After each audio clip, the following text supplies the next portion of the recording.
Bom dia, membros do canal. Estamos aqui mais uma vez para promover um vídeo. Hoje trouxe uma professora minha da época de administração e depois de direito, com muitos anos aí de carreira, tudo na área, né, de educação. E hoje ela veio aqui contar um pouco da carreira dela, de como ela chegou, onde ela chegou, todo esse processo, né, de evolução da educação e também contar um pouquinho dela como professora para a gente. É com você, Marli. Muito obrigada, Renato, pelo convite. É uma alegria muito grande estar aqui participando com você e acompanhando sua trajetória, que é muito rica, e eu me orgulho de ter feito parte, ainda que de forma muito modesta e pequena, dessa trajetória sua. E você disse dois cursos, você esqueceu do terceiro. Nós estivemos juntos em três cursos, administração, durante 3 anos, né? Você cursou de forma brilhante, depois você fez engenharia, né? E eu ministrei a disciplina de ética e legislação para você, e depois você esteve conosco no curso de direito. Eu também tenho muito orgulho de ter feito parte, ainda que durante um ano, mas foi uma experiência rica e nasceu aí uma amizade e eu tenho certeza que nós vamos carregar para sempre. Estreitamos laços, né, de relacionamento. E é muito bom. Eu procuro fazer das aulas um, uma extensão, né, da família. Eu procuro fazer da instituição de ensino uma extensão da família. Não é só porque a instituição é uma instituição familiar, mas porque eu ali exerço a maternidade que eu não exerci na minha vida, eu exerço em sala de aula. Eu sou um pouquinho mãe dos meus alunos, embora, né, é, isso seja um espaço muito curto de tempo. Mas é muito prazeroso, muito gostoso fazer parte disso. É muito bacana, realmente, né? E o legal da memória, né? Eu não, eu me falhou a memória realmente, né? Mas acho que a vivência que a senhora, todos esses anos aí, ministrando aula para tanta gente, né? Acaba criando esse hábito e esse poder de memorização das pessoas que passaram dentro da vida. E assim, esse processo de construção, né? De educação. Eu acho fantástico. Ontem eu estava fazendo um vídeo com um rapaz que a gente estava fazendo sobre gestão de resíduos sólidos, né? E aí a gente entrou na temática também de educação para a gente entender também, né, que mundo que nós vamos deixar para os nossos filhos também, né, professora? É uma temática muito interessante dos pilares, né, da base. A senhora dá aula mais para já marmanjo, né? Já aquele pessoal que já está já praticamente formado, mas também, né, é uma fase muito importante de decisão de carreira, de formação do indivíduo como profissional na disciplina de ética, né, que eu acho que é muito importante, até como difusor, né, de carreira, como ele vai se portar na carreira, que é muito importante, né, e consolidar essa carreira. Eu vejo como a educação, a ética, elas são preponderantes, são os pilares, né, para um bom desenvolvimento humano. E, né, com toda a expertise da senhora, esse perfil, né, estereótipo tão fantástico, né, de como a senhora bem frisou, né, a mãezona, né, de trazer realmente, né, aquela coisa nós estamos indo para crescer dentro da faculdade, né, isso que é o mais importante. Esse é o recado aí que eu acho que é muito importante, e quando a gente está nesse processo, né, de educação, de aprender, não pode ser algo desconfortável, né, professora? Tem que ser algo prazeroso. E hoje nova geração, ela tende a entender que o ensino é algo desprazeroso, né? Ah, eu tenho que sair de casa, ir para a faculdade, tudo. E algo que era, pelo menos na minha geração, eu adorava sair de casa, falar, puxa, eu vou ver meus amigos, vou ver meus professores, vou aprender coisa nova, tudo era algo tão fantástico. E acho que a gente precisa retomar isso, né, professor? É verdade, Renato. Eu sou de uma geração em que a sala de aula era um, um recanto de limites, de impor limites, com muitas regras, sempre obediente, e não tinha esse contato e esse estreitamento de laços que nós conseguimos construir lá na FIB. Eu sou egressa do ensino público, né? Eu sou filha de agricultores aqui de Pederneiras, e meus pais, embora tendo pouca instrução, sempre valorizaram muito a educação e nos encaminharam, meus irmãos, a mim, para o ensino, para a educação, sempre estimulando, embora não tendo uma formação, mas eles estimularam para que desse um salto de qualidade na vida. Deram uma formação para nós, moral, de valores, muito rígida, né? Meu pai sempre foi uma pessoa muito rígida, que na época, claro, como todo jovem, eu também tive meus momentos de me colocar contra as regras que ele impunha, os limites que ele impunha, mas hoje eu vejo que isso foi determinante para ser quem eu sou hoje. Não sou a melhor pessoa do mundo, mas procuro traçar uma linha de honestidade. Meu pai foi um baluarte da moral, dos valores, uma pessoa que sempre foi amigo dos amigos, né? Embora tendo, na velhice, acabado sem amigos, mas ele sempre foi amigo dos amigos. E ensinou que não era para agir como os outros agiam, mas sim ser quem você tem que ser, um ser humano íntegro, ético. Então, esses valores éticos eu recebi de casa, e eles são passados para as crianças e os jovens até os 7 anos, quando você forma os pilares dos valores. Depois disso, são capas ideológicas que você recebe da escola, da igreja, do grupo de amigos, e a família, ela constrói esses valores na infância, até os 7 anos. Existem estudos que demonstram isso, né? E eu, saindo, então, da área rural, eu não queria aquilo para mim. Eu achava que era um trabalho muito pesado, era muito desgastante. Não vou dizer para você que eu fui uma pessoa muito pobre, não. Nunca nos faltou nada. Mas nós não tínhamos o que o pessoal da cidade tinha. E isso me fez falta. E isso eu coloquei como sendo uma meta a atingir.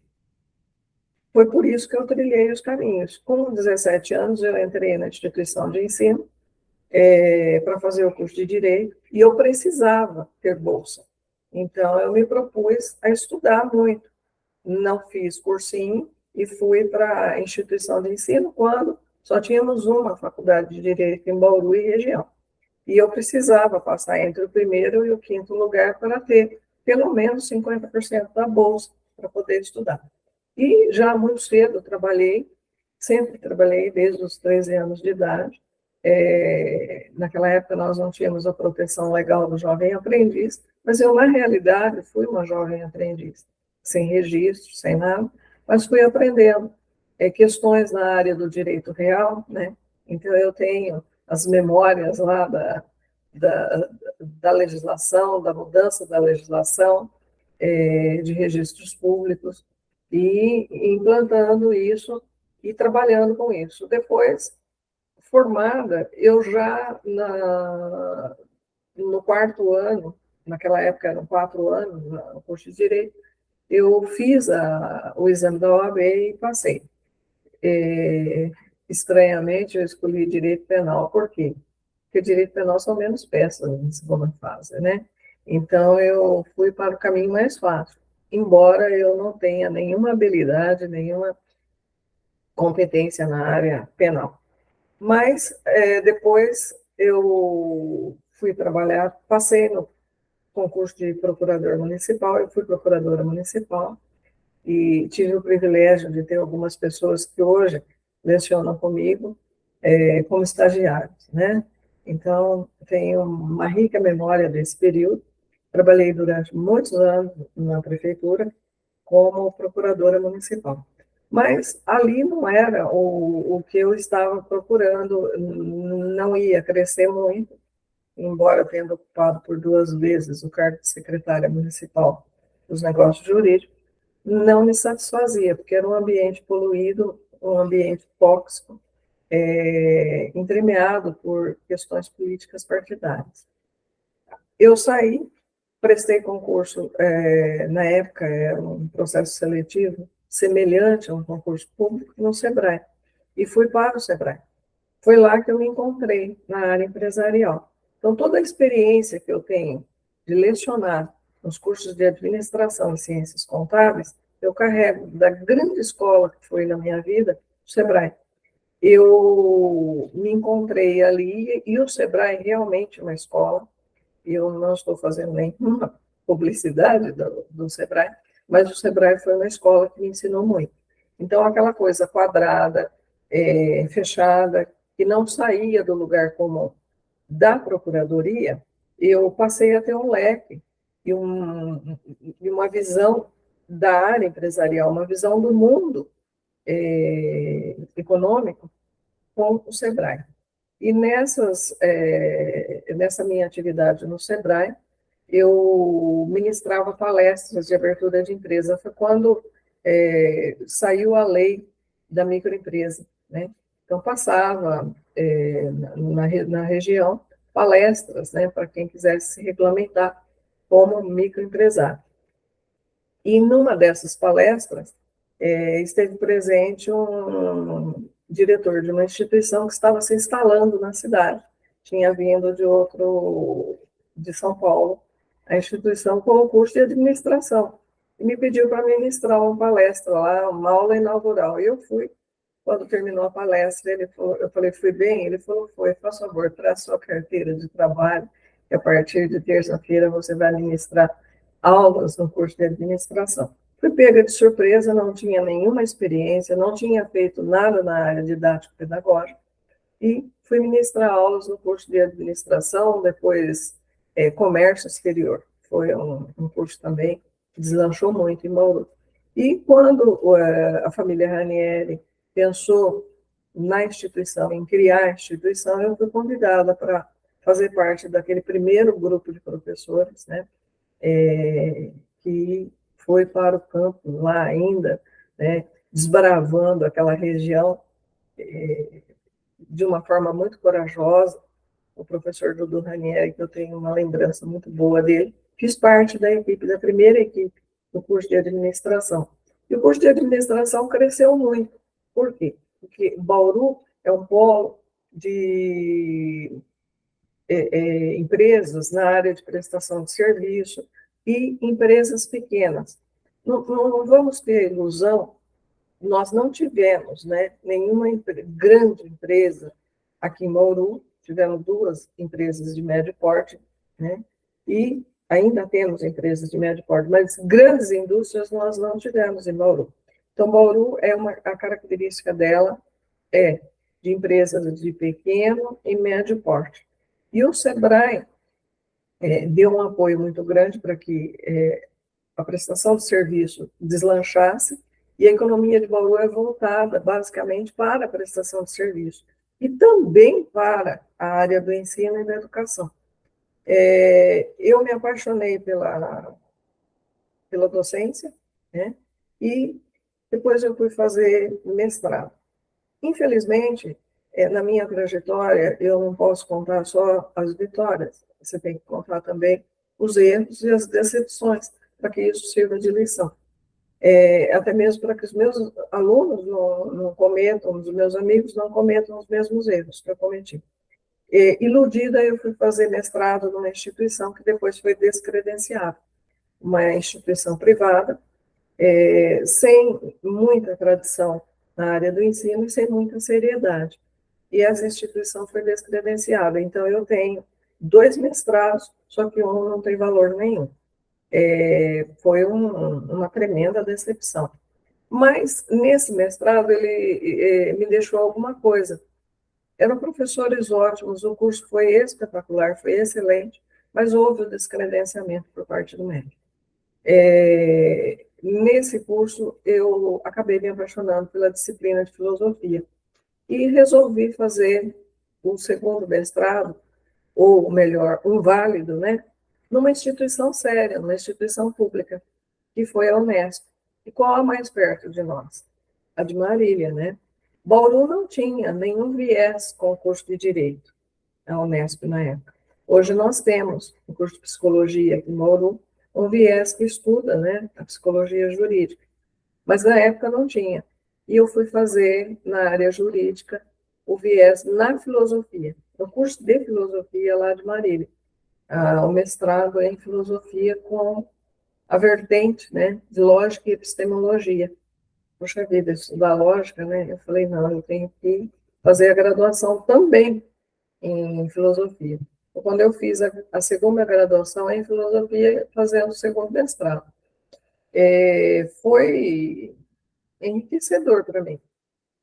Discussões que hoje eu vejo como sendo comum eram discussões novas, caminhos novos, e eu, na época, achava que os professores estavam delirando, né?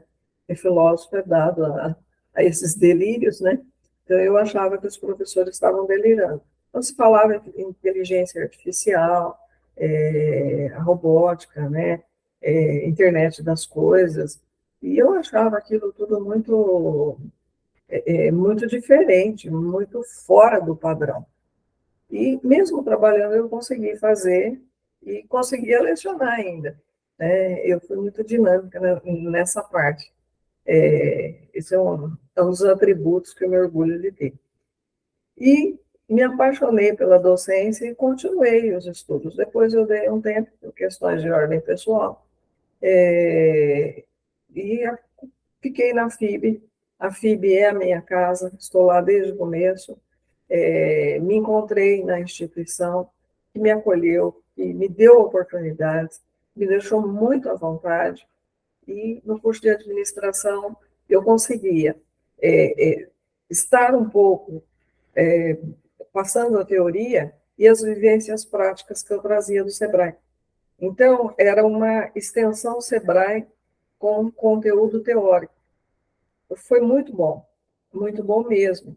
E o curso de administração cresceu, e eu não sei se é da sua época, mas nós chegamos a ter 4 salas, o curso de administração lotadas lá na FIC.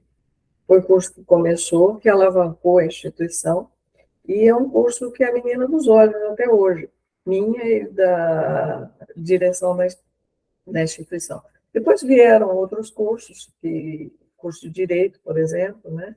E eu fui lecionar filosofia também no curso de Direito. Mas depois, o curso de administração tendo crescido e vindo ciências contábeis também, eu fiquei só nessa área e deixei o curso de Direito um pouco de lado. E fui fazer doutorado. Só que doutorado, eu falei, não, a filosofia não vai atender às minhas expectativas. Eu poderia ter continuado, mas a, a questão empresarial ficava muito, assim, me cobrava que eu tivesse um aprofundamento. E foi quando eu fui fazer o USP. O doutorado eu fiz na USP. Depois disso, nesse entremeio, eu fiz vários cursos de especialização, mas eu fiz o doutorado na USP. Mas não consegui completar ele em São Paulo, por causa da distância, ter que trabalhar, lecionar. Então, a gente tem algumas barreiras também, né? E eu completei num grupo de estudos de odonto legal, que existia aqui em Bauru, hoje não tem mais. Odonto legal estudava as questões jurídicas dentro da instituição de ensino de odontologia. Foi enriquecedor. Foi, assim, um curso que eu fiz rápido, em 2 anos eu fiz o doutorado, acabei ministrando aulas de ética e legislação na Faculdade de Odontologia, para cumprir créditos, e terminei o curso aqui rapidamente por questão de saúde do meu orientador. Eu fui apressada, né, porque o meu orientador não estava bem, eu precisava sair antes dele. Foi muito bom, trabalhei a questão da propriedade intelectual com ele, era uma ideia que ele tinha, e não encontrava ninguém que abraçasse essa causa. Ele era perito na área odontológica, então ele tinha algum conhecimento do direito. E isso agregou no meu trabalho. As questões médico-odontológicas foram passadas por ele, né? As instruções, as orientações para escrever sobre esse aspecto, eu obtive do professor Arsênio Salles Pérez, foi meu orientador. Hoje já aposentado do hospital, que é uma perda, né? Mas eu trabalhei a questão da propriedade intelectual do prontuário médico-odontológico. Existe uma divisão aí que a tese, né, defende a ideia de que precisa haver uma separação entre o que é dado do paciente e o que é achado clínico, para que esses achados clínicos não fiquem circunscritos às gavetas, aos arquivos, né, das instituições de atendimento, dos consultórios, dos laboratórios e dos hospitais, porque o prontuário ele pertence ao paciente. Mas é preciso haver uma divisão, porque ali nós temos achados clínicos, nós temos estudos, nós temos o resultado da produção intelectual do médico, dentista, psicólogo, fisioterapeuta que atendeu aquele paciente. E isso ficou muito claro na pandemia. Eu defendi e apresentei a minha tese em 2015. Foi muito bem aceita. Claro, composta a banca por profissionais da área de saúde, eles gostaram de ouvir isso, né? Que tinha alguém do direito também pensando nos achados, nas conclusões, nos estudos, naquele produto intelectual do profissional. Então, foi muito bem aceita. Eu tive um convite para depois lançar um livro, acabei deixando adormecida essa ideia, né? Esperando minha aposentadoria.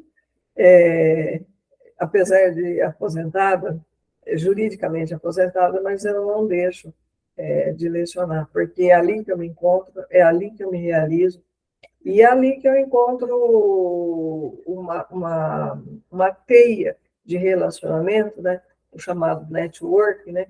E esse network não é exatamente o network, né? Mas uma rede de relacionamento de amizade, eu procuro construir em sala de aula essa amizade, porque eu posso passar vivências e experiências pessoais para que esses valores que eu obtive com a minha família, com os meus pais, não se percam.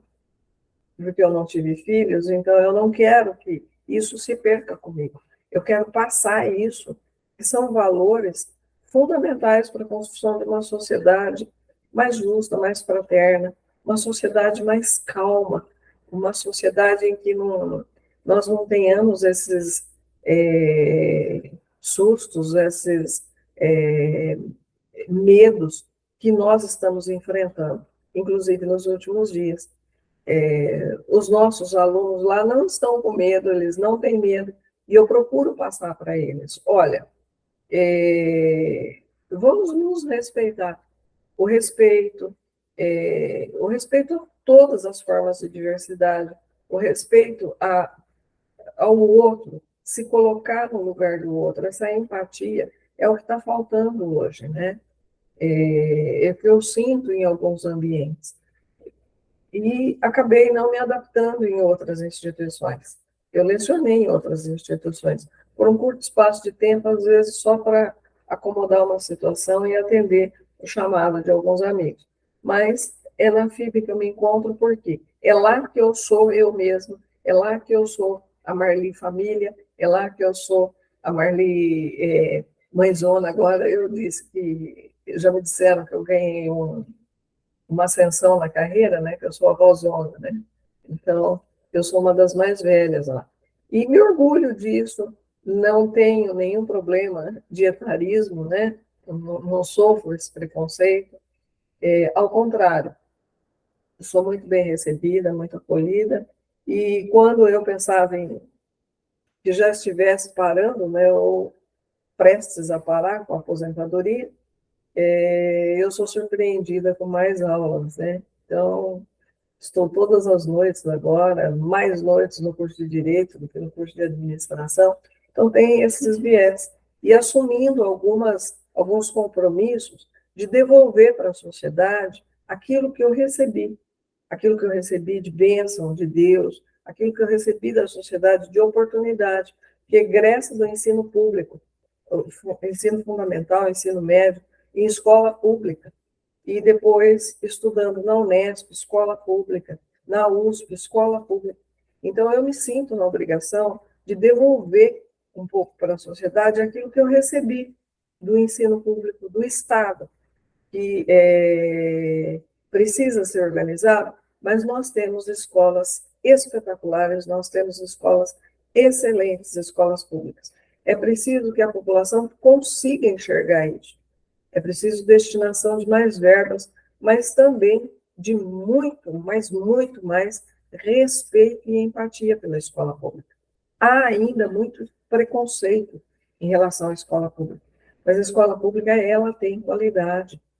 Esse ano eu tive a grata surpresa de uma garota, filha de uma conhecida, me procurar e pedir ajuda, porque ela quer fazer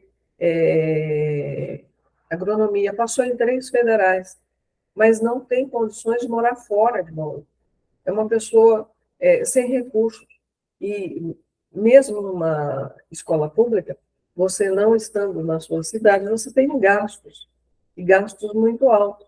Então, ela foi para a FIB, né, está na FIB, e é um exemplo de uma menina com garra e egresso de uma escola do Parque Jaraguá. Então, ela tem um conhecimento na área de física, química e matemática que me surpreende, que me deixa de boca aberta. E, igual ela, tenho muitos outros que acabam se perdendo porque não são valorizados, não encontram, assim, uma pessoa para encaminhar, para orientar. Então, eu estou como uma espécie de madrinha dessa menina, adotando aí na área educacional, ocupando um espaço que os pais não têm condições de ocupar. Então, vamos juntas, voltamos juntas, eu levo para casa, pego em casa, porque ela não pode se perder. E se você errar a mão, ela pode se perder. E será mais um aí sem concluir o estudo, sem concluir aquilo que era o desejo dela, frustrando o desejo, vai procurar em outros caminhos, né, a compensação dessa frustração. E a faculdade também, a FIB, abriu uma oportunidade excelente com financiamento para que ela estudasse agronomia. Olha o incentivo, olha a pessoa já no ensino fundamental, sabendo o que queria, né? E menina da cidade, da periferia, vendo que a agricultura é um negócio que pode levar o Brasil a prosperar e que tem futuro nessa área.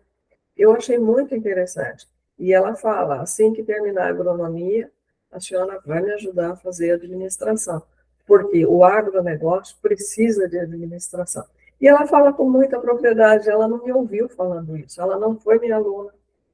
Ela é filha de uma conhecida que a gente nem conversa sobre educação, sobre ensino. E ela tem essa visão. Menina muito jovem, 17 anos, com ideias boas. Então, é preciso que se abra, né, oportunidades financeiras para que essas pessoas cursem instituições de ensino de qualidade e que respeitem. E ela foi muito bem recebida, já vai ser monitora lá no curso de agronomia, em alguma disciplina, e isso é muito bom, é gratificante. Olha, é uma semente e que vai gerar frutos. porque ela vai trazer, ela vai fazer escola, ela vai ser modelo. Então, isso é muito bom.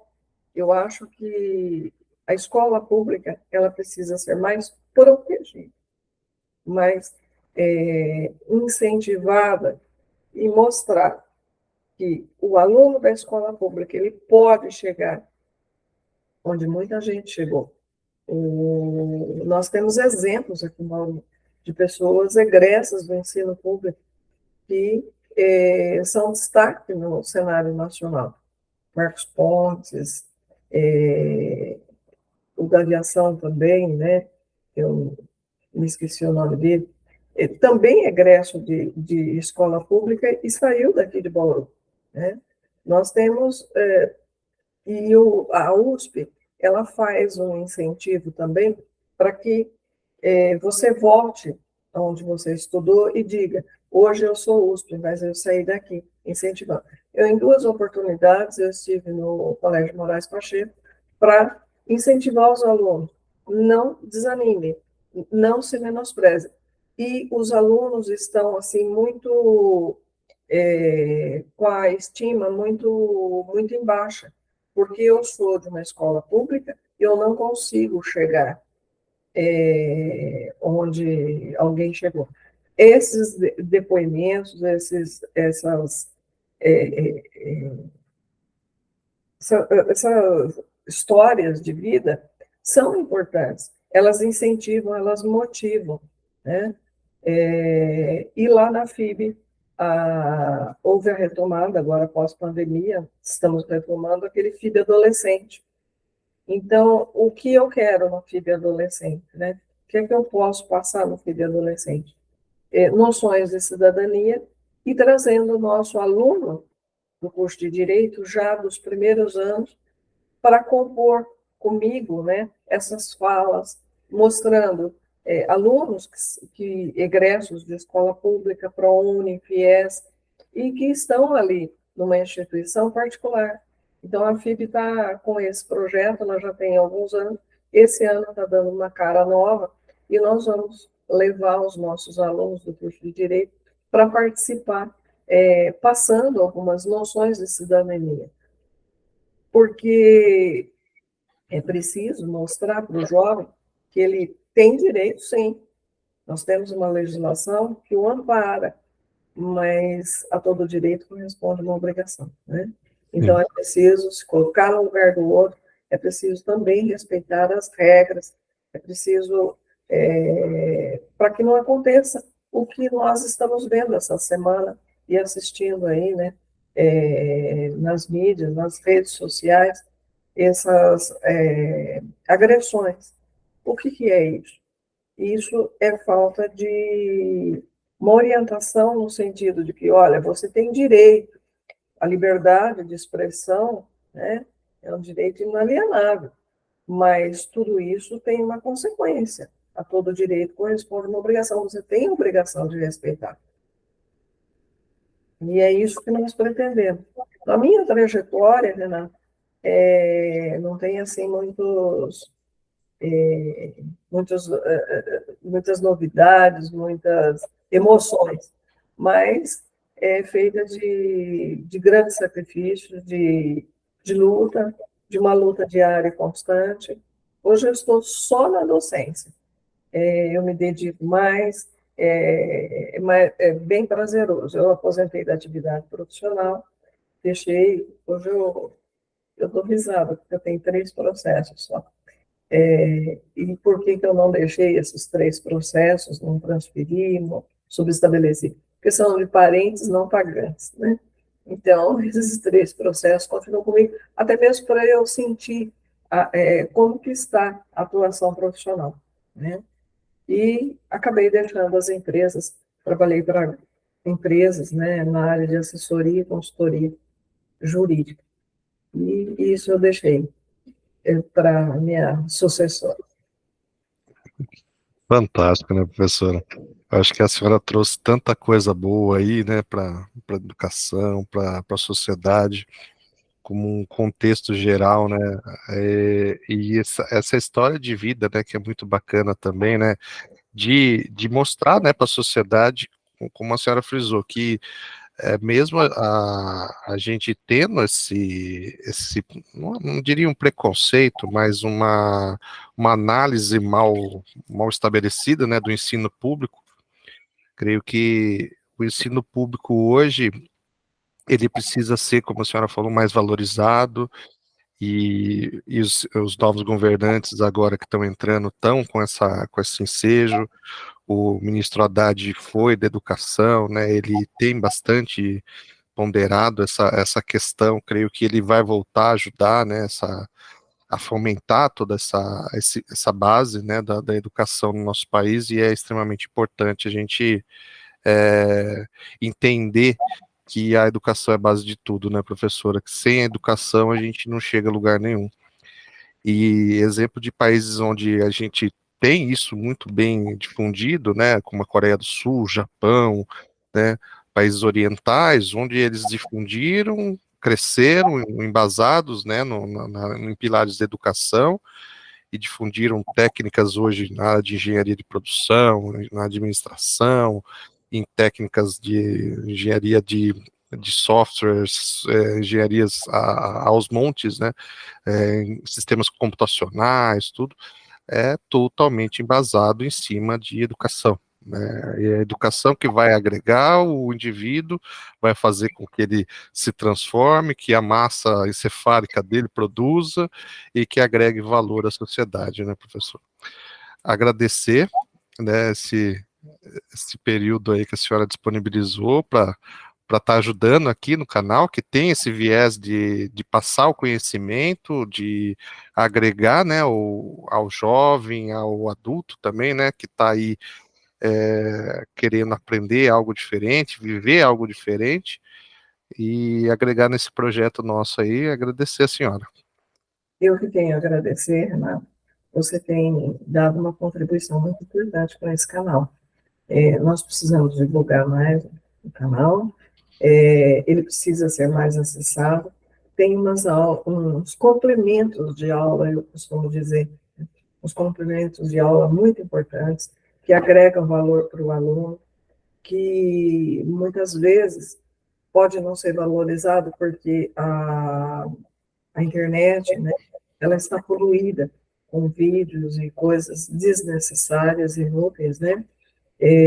Mas ela tem muita coisa boa. Então, as coisas boas, aquilo que agrega valor, tem que ser divulgado, tem que ser difundido, né? Então, eu pretendo difundir o seu canal, sim. Você tem aqui uma colaboradora, uma admiradora. Eu costumo dizer que você foi aluno do Fundão, não porque você não quisesse estudar, mas por causa da sua estrutura física, né? A sua estatura não permitia que você sentasse à frente, né? Você sempre foi um gigante em todos os aspectos, como aluno, como ser humano incrível que você é, né? E agora dando essa contribuição de repartir aquilo que você é, conseguiu amealhar de informação, né? Porque conhecimento é quando a informação passa pelo crivo da experiência. Então, você, com essa bagagem de informação, com esse conhecimento que já passou pelo crivo da sua experiência, você passando isso, colocando, disponibilizando, agrega valor, e isso é uma contribuição, uma devolução para a sociedade daquilo que você recebeu. Das bênçãos divinas, né? Eu não sei se você é cristão, mas das bênçãos que nós recebemos, né? De, do outro lado, né, de quem está lá em cima, né, e da sociedade também. Você é um privilegiado, um abençoado por ter em 3 oportunidades estudado numa escola que valoriza o aluno, que se preocupa com o aluno, está ao lado do aluno. Eu tenho muito orgulho de fazer parte da equipe e enquanto eu tiver condições, né, enquanto eu não estiver engolindo giz, mas usando para escrever na lousa, eu pretendo estar lá. Pretendia parar, mas eu diminuí a carga horária o semestre passado, mas eu percebi que me faz muita falta. Me Sim. faz falta mesmo. Então, é lá que eu quero estar, é com os jovens. Eles me trazem informações. Imagina que ontem eu aprendi a usar o chat LGBT. Olha que interessante. Eu aprendendo. Durante a pandemia, aprender, né, as ferramentas da Microsoft para utilizar o Teams. Foi um aprendizado que, olha, teve um coordenador que achou que eu não fosse resistir, né? Porque alguns colegas não resistiram. Mas eu consegui bravamente, né, resistir e às vezes até pegar nas mãos de outros colegas, não, vamos lá, se eu conseguir, você consegue também. E foi muito bom passar por essa experiência de sair do giz, luz e saliva e vir para frente do computador. E nós trouxemos esse mesmo ambiente para o computador, mas não pode ser assim. Tem que ser repensado. A tecnologia está aí e ela tem que ser usada a nosso favor. Então, o chat GPT, ele não pode ser excluído da sala de aula. E tem que ser trazido para dentro da sala de aula e tem que ser um instrumento, né, de auxílio às aulas, e não proibir. Proibir, não. Não dá para ir contra, né, a evolução tecnológica. E eu estou à sua disposição para outros encontros, outras conversas muito prazerosas, que são sempre muito prazerosas, né? Excelente, professor.